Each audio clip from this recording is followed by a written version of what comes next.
से सबसे पहले समझते हैं राजेश जी, ये जो आपने पूरी ग्रेट इंडियन मिडिल क्लास की स्टोरी हम लोगों के सामने रखी, रिसर्च की, और बड़ी मेहनत से ये बहुत लंबे रिसर्च के बाद आपने तैयार की है। एक बड़ा नंबर हमारे सामने निकल के आ रहा है जिसमें लग रहा है कि पूरा देश एकदम बदल जाएगा उससे। क्या ड्राइवर्स थे इसको, किस लिए आपको ये डेटा जो निकल गया जिसका आपने इंटरप्रिटेशन किया, वो हम लोगों को थोड़ा समझाइए कि कैसे ये नंबर्स डिराइव किए और क्या क्या फोर्सेस काम करते रही इसमें। Okay, thank you Akash, it is pleasure to be and एक इसका जो सबसे बड़ा क्या चीज है कि इसको करने के लिए अगर हमें कहें कि जैसे आपने बताया people research India's consumer economy, ये रिसर्च लगभग 2014 से शुरू किया है। एंड इससे पहले मैं NCIR में national council of applied economic research, जिसमें ऐसी रिपोर्ट 2004 में प्रिपेयर की गई थी। तो इसके लिए सबसे ज्यादा जरूरी क्या है कि इसके लिए एक डेटा चाहिए, ऑथेंटिक डेटा चाहिए, जो कि जिसके बेसिस पे इसको किया जा सके। तो इसकी सबसे बड़ा क्या है एडवांटेज, या हम कहते हैं स्ट्रेंथ, वो ये है कि इसमें 2014, 2016 और 2021 में पूरे ऑल इंडिया से आपके लगभग 3 लाख घरों का सैंपलिंग फ्रेम बना के साइंटिफिक मेथोडोलॉजी लगा करके, और इसमें लगभग एक किस्म से टोटल 200 डिस्ट्रिक्ट्स से डेटा लिया गया है।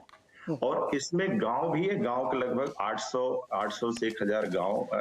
कवर किया गया इन डिस्ट्रिक्ट से, और लगभग 120 टाउन्स कवर किए गए हैं। तो हम ये कहना चाह रहे हैं जो आ रहा है ए हाउस होल्ड जो सेलेक्ट किए गए हैं, इसमें बड़े साइंटिफिक प्रोबेबिलिटी सैंपल्स लगाए गए हैं। और इसको हम एक चीज ये कहते हैं, इसकी जो मेथोडोलॉजी, मेन चीज होता है डेटा में रिलायबिलिटी क्या है, कैसे आप इसको कहेंगे। तो उसका एक मेजर चीज है कि ये हम कहेंगे कि price and price research team का अलॉन्ग विथ इसमें बहुत ही हाई पावर्ड एक कमेटी है जो कि एडवाइजरी, जिसमें आपके member from national statistical commission और जो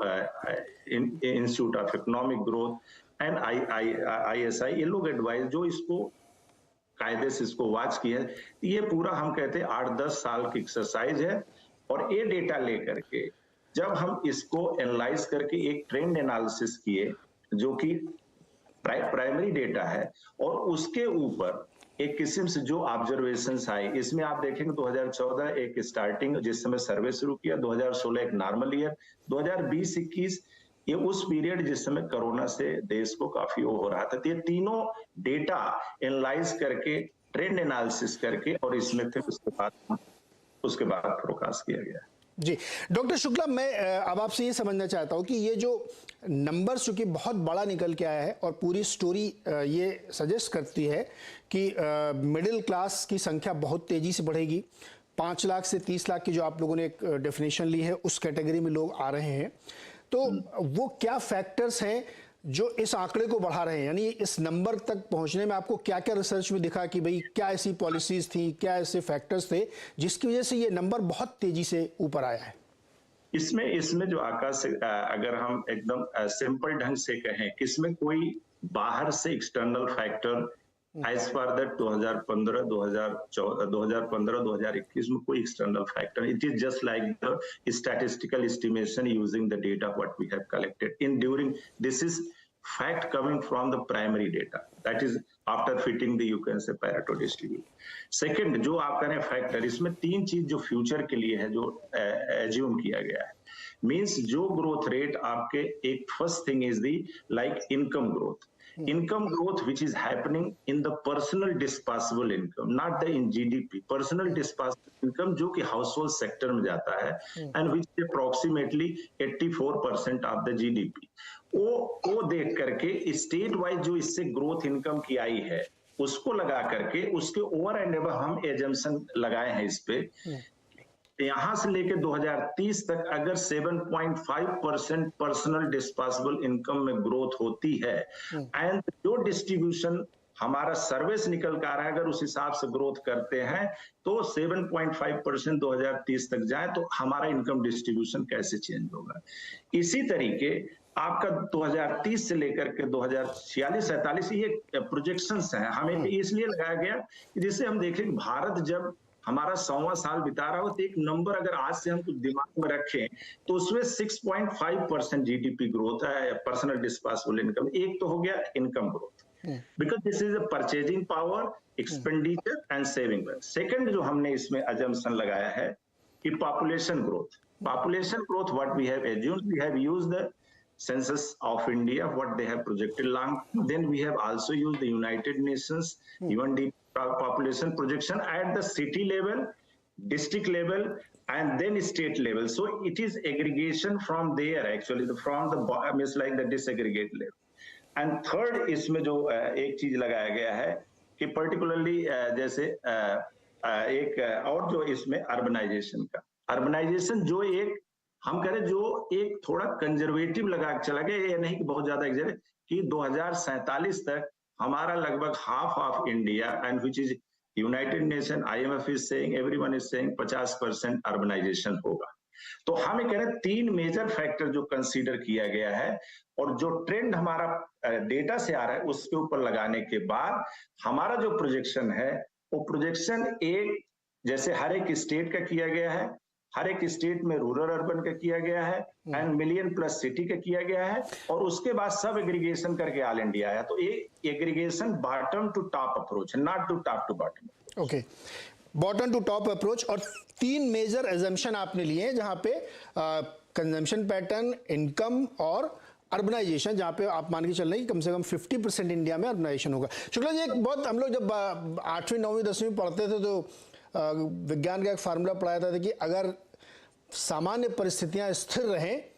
तो ये फार्मूले से गैस बन जाएगी या इससे ये पानी बन जाएगा। तो जो 3 अजम्पशन आपने लगाए हैं, वो क्या आपको लगता है कि बहुत कंजर्वेटिव आपने लिए हैं, इसलिए आपको इस बात की आशंका नहीं कि वो बदल सकते हैं या डिस्टॉर्ट हो सकते हैं, या आपने थोड़ा सा बढ़ा के लिए तो आपको इस बात की आशंका? ये थोड़ा सा हमें समझाइए। इसका एक चीज ये रहेगा, सबसे बड़ा फैक्टर जो इसमें हम कहें, मोस्ट इंपॉर्टेंट फैक्टर जो इसमें है कि जो बेस हमारे पास डेटा ऑलरेडी है, आपका रहेगा। इसलिए कि अगर सपोज करिए, जैसे एक एग्जांपल दें, सपोज करिए कि हमें अगर एक अगर ले यूपी का इनकम डिस्ट्रीब्यूशन हमें पता है, which is actually current, and all the government policy सब कुछ लगा करके 2016 में ये था रूरल का, यूपी का 2021 में है। Means it is a function of all the, you can say, affirmative action happen at different level by the government, by the people, by the, you can say, pandemic, everything, and we have observed and we are taking that. So it is already in conservative, means 2020-21 हमारे देश के लिए बहुत अच्छा समय नहीं था,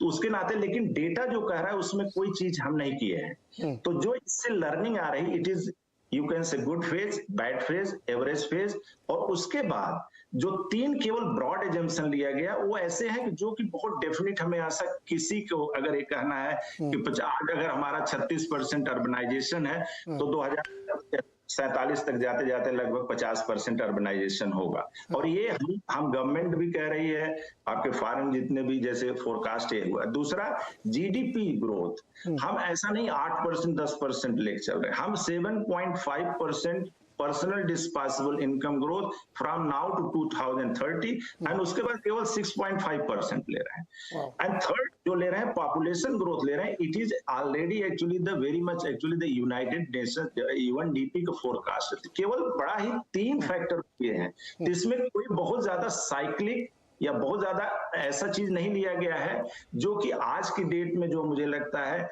कि ऐसा है जिसके नाते बहुत ज्यादा इसमें फ्लक्चुएशन है। जी राजेश जी, एक सवाल और आपसे, उसके बाद फिर मैं दूसरे मेहमानों की तरफ बढ़ूंगा।